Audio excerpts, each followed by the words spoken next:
Hi friends, ಎಲ್ಲರಿಗೂ ನಮಸ್ಕಾರ. Amit vlogs and cooking ಚಾನಲ್ಗೆ ತಮ್ಮೆಲ್ಲರಿಗೂ ಸ್ವಾಗತ.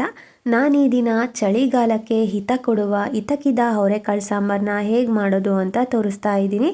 ನೀವಿನ್ನೂ ನನ್ನ ಚಾನಲ್ನ ಸಬ್ಸ್ಕ್ರೈಬ್ ಮಾಡದೆ ಈ ವಿಡಿಯೋ ನೋಡ್ತಾ ಇದ್ದರೆ ದಯವಿಟ್ಟು ಸಬ್ಸ್ಕ್ರೈಬ್ ಮಾಡಿಕೊಂಡು ಈ ವಿಡಿಯೋನ ನೋಡಿ. ಹಾಗೆ ನಿಮಗೆ ಇಷ್ಟ ಆದರೆ ಲೈಕ್ ಮಾಡಿ. ಸೊ ಬನ್ನಿ, ಹಾಗಾದರೆ ಸಾಂಬಾರು ಮಾಡೋದು ಹೇಗೆ ಅಂತ ನೋಡೋಣ. ಮೊದಲನೇದಾಗಿ ಇತಕಿದ ಅವರೆಕಾಳು ಸಾಂಬಾರು ಮಾಡೋದಕ್ಕೆ ಮಸಾಲೆಗಳನ್ನ ರುಬ್ಕೊಳ್ಳೋಣ. ನಾನಿಲ್ಲೊಂದು ಮಿಕ್ಸಿ ಜಾರಿಗೆ 1 ಕಪ್ ಅಷ್ಟು ತೆಂಗಿನಕಾಯಿ ತುರಿ ಹಾಕ್ಕೊಂಡಿದ್ದೀನಿ. ಹಾಗೆ 1 ಈರುಳ್ಳಿನ ಕಟ್ ಮಾಡಿಬಿಟ್ಟು ಹಾಕ್ಕೊಳ್ತಾ ಇದ್ದೀನಿ. ಹಾಗೆ 1 ಟೊಮೆಟೊ ಹಾಕ್ಕೊಳ್ತಾ ಇದ್ದೀನಿ. ಹಾಗೆಯೇ ಸ್ವಲ್ಪ ಸ್ಪೈಸಸ್ ಹಾಕ್ಕೊಳ್ತಾ ಇದ್ದೀನಿ. 2 ಪೀಸ್ ಚಕ್ಕೆ, 4 ಲವಂಗ, 1 ಏಲಕ್ಕಿನ ಹಾಕ್ಕೊಳ್ತಾ ಇದ್ದೀನಿ. ಹಾಗೆ ಸ್ವಲ್ಪ ಶುಂಠಿ ಹಾಗೆ ಬೆಳ್ಳುಳ್ಳಿ ಹಾಕ್ಕೊಳ್ತಾ ಇದ್ದೀನಿ. ಹಾಗೆ 2 ಟೇಬಲ್ ಸ್ಪೂನಷ್ಟು ಹುರಿದು ಸಿಪ್ಪೆ ತೆಗೆದಿರೋ ಶೇಂಗಾ ಬೀಜ ಹಾಕ್ಕೊಳ್ತಾ ಇದ್ದೀನಿ. ಹಾಗೆಯೇ 2 ಟೇಬಲ್ ಸ್ಪೂನು ಖಾರದ ಪುಡಿ ಹಾಕ್ಕೊಳ್ತಾ ಇದ್ದೀನಿ. ಸೊ ನೀವು ಖಾರಕ್ಕೆ ನೋಡಿಕೊಂಡು ಎಷ್ಟು ಬೇಕೋ ಅಷ್ಟು ಹಾಕ್ಕೊಳ್ಳಿ.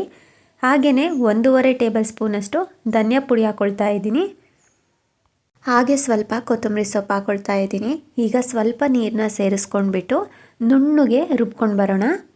ನೋಡಿ, ನಾನಿಲ್ಲಿ ನುಣ್ಣಗೆ ಈ ರೀತಿ ರುಬ್ಕೊಂಡು ಬಂದಿದ್ದೀನಿ. ಈಗ ರುಬ್ಬಿರೋ ಮಸಾಲೆನ ಸೈಡಿಗೆ ಎತ್ತಿಟ್ಕೊಂಡು ಸಾಂಬಾರಿಗೆ ಒಗ್ಗರಣೆ ಮಾಡ್ಕೊಳ್ಳೋಣ. ಒಗ್ಗರಣೆ ಮಾಡ್ಕೊಳ್ಳೋದಕ್ಕೆ ನಾನಿಲ್ಲಿ ಒಂದು ಗ್ಯಾಸ್ ಮೇಲೆ ಪಾತ್ರೆ ಇಟ್ಕೊಂಡಿದ್ದೀನಿ. ಪಾತ್ರೆಗೆ 2 ಟೇಬಲ್ ಸ್ಪೂನಷ್ಟು ಎಣ್ಣೆ ಹಾಕ್ಕೊಂಡಿದ್ದೀನಿ. ಹಾಗೆ 1 ಟೇಬಲ್ ಸ್ಪೂನಷ್ಟು ಸಾಸಿವೆ ಜೀರಿಗೆ ಹಾಕ್ಕೊಂಡಿದ್ದೀನಿ.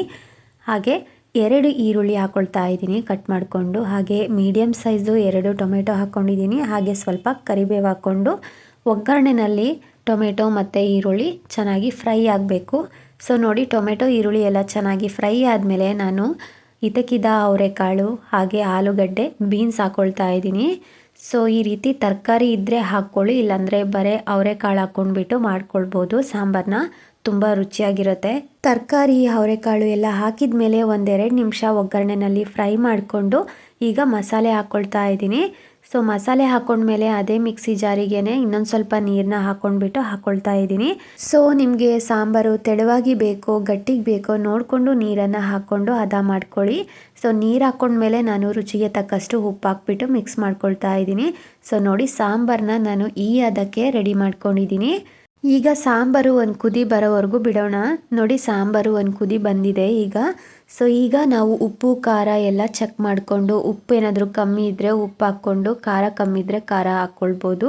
ಸೊ ನೋಡಿ, ಈಗ ಎಲ್ಲ ಕರೆಕ್ಟಾಗಿ ಇದೆ ಅಂತಂದರೆ ಒಂದು ಪ್ಲೇಟನ್ನು ಮುಚ್ಚಿಬಿಟ್ಟು ಒಂದು 5-10 ನಿಮಿಷ ಬೇಯಿಸ್ಕೊಂಡ್ರೆ ಸಾಕು. ಮೀಡಿಯಮ್ ಫ್ಲೇಮಲ್ಲಿ ಇಟ್ಕೊಂಡು ತುಂಬ ಚೆನ್ನಾಗಾಗುತ್ತೆ ಸಾಂಬಾರು. ಸೊ ನಾನಿಲ್ಲೊಂದು ಪ್ಲೇಟನ್ನು ಮುಚ್ಚಿಬಿಟ್ಟು ಒಂದು 5-10 ನಿಮಿಷ ಸಾಂಬಾರನ್ನು ಮೀಡಿಯಮ್ ಫ್ಲೇಮಲ್ಲಿ ಇಟ್ಕೊಂಡು ಬೇಯಿಸ್ಕೊಳ್ತಾ ಇದ್ದೀನಿ.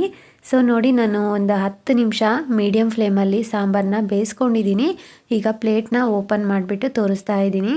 ಸೊ ಎಷ್ಟು ಸಖತ್ತಾಗಿ ಸಾಂಬಾರು ರೆಡಿಯಾಗಿದೆ ಅಂತ. ತುಂಬ ಟೇಸ್ಟಿಯಾಗಿದೆ ಸಾಂಬಾರು. ಸೊ ನೀವು ಕೂಡ ಇದೇ ವಿಧಾನದಲ್ಲಿ ಒಂದ್ಸಲ ಇತಕಿದ ಅವರೆಕಾಳು ಸಾಂಬಾರನ್ನ ಟ್ರೈ ಮಾಡಿ ನೋಡಿ. ರುಚಿ ಮಾತ್ರ ಅದ್ಭುತವಾಗಿ ಇದೆ. ಸೊ ಇತಕಿದ ಅವರೆಕಾಳು ಸಾಂಬಾರು ಜೊತೆಗೆ ಬಿಸಿ ಬಿಸಿ ರಾಗಿ ಮುದ್ದೆ ಹಾಗೆ ಬಿಸಿ ಬಿಸಿ ಅನ್ನ ಊಟ ಮಾಡ್ತಾಯಿದ್ರೆ ತುಂಬಾ ರುಚಿಯಾಗಿರುತ್ತೆ. ಸೊ ಹಾಗೆ ನಾಲ್ಗೆಗೂ ಕೂಡ ಹಿತ ಕೊಡುತ್ತೆ ಈ ಸಾಂಬಾರು, ಅಷ್ಟು ರುಚಿಯಾಗಿದೆ. ಸೊ ಖಂಡಿತವಾಗ್ಲೂ ಟ್ರೈ ಮಾಡಿ ನೋಡಿ ಈ ರೆಸಿಪಿನ. ನಿಮ್ಮೆಲ್ಲರಿಗೂ ಇವತ್ತು ತೋರಿಸಿರುವಂತಹ ರೆಸಿಪಿ ಇಷ್ಟ ಆಗಿದೆ ಅಂತ ಅಂದ್ಕೊಂಡಿದ್ದೀನಿ. ಇಷ್ಟ ಆಗಿದ್ದರೆ ಪ್ಲೀಸ್ ಒಂದು ಲೈಕ್ ಮಾಡಿ, ನಿಮ್ಮ ಫ್ರೆಂಡ್ಸ್ಗೆ ಫ್ಯಾಮ್ಲೀಸ್ಗೆಲ್ಲ ಈ ವಿಡಿಯೋನ ಶೇರ್ ಮಾಡಿ. Thank you for watching.